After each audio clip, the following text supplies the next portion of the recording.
Magandang araw sa ating lahat dyan mga idol. Welcome back sa ating channel. Gusto ko lang sabihin sa inyo mga paps na madali ang upload lang. Gusto ko lang sabihin sa inyo mga paps na may mga scammer na ngayon mga paps na ginagamit yung pangalan natin mga paps, Alimokon Channel, para makapag-scam sa kapwa nating hunter mga paps.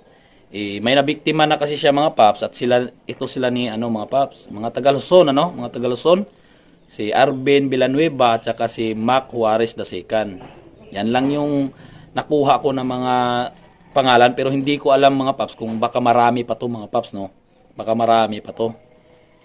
Yung problema kasi mga paps at yung modus kasi niya mga paps sa scammer, mga paps, binibenta niya si carpet at saka si brother sa halagang 1.5, tig-iisa nila mga paps.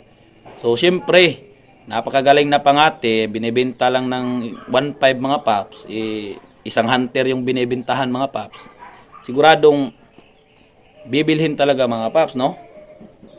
Ginagamit pa niya si Winilo natin mga paps, yung tropa nating biyahidor, para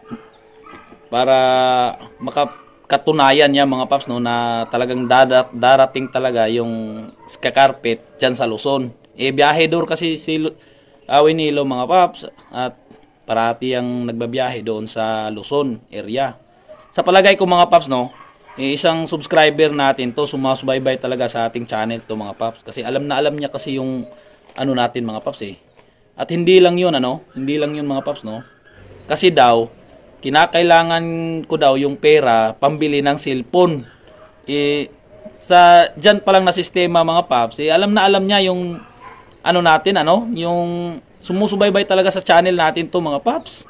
Isang subscriber talaga to mga paps, no. Hindi natin alam, hindi natin matitrace basta-basta to mga paps, no. Pero ni-report na to ni Mac Juarez II, Mac Juarez II. Yung scammer dyan, alam kong nanonood ka ngayon tol, mag-ingat-ingat ka, baka matrace ka namin na patay ka talaga. Hindi mo alam kung sino yung binabangga mo tol. Isa itong hunter, baka may paglalagyan ka talaga tol. So sa mga tropa natin dyan, so sana ma-share ninyo yung ating video ngayon mga paps, para wala na itong malokong ibang hunter tulad ni Arvin at saka ni Mac Juarez II.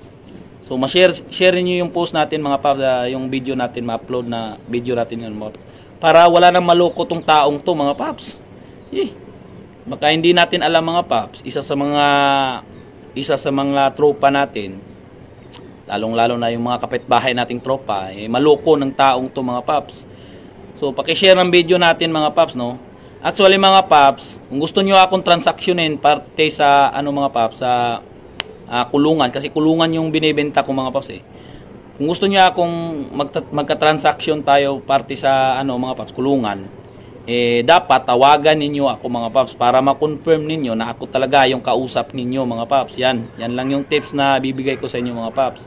Actually, tinatawagan din kasi ito ni Arvin Villanueva at saka ni Mac Juarez II, pero hindi sinasagot ni Alimokon Channel na scammer.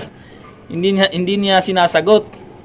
Hindi ko alam kung bakit nagtiwala talaga sila, So ingat-ingat kayo mga paps, kasi marami talagang mga scammer ngayon, Kahit tayo mga paps na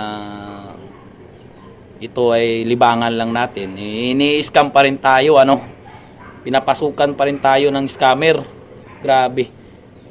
Napakahirap pa naman ang buhay ngayon mga paps. Mahirap kumita ng pera ngayon mga paps.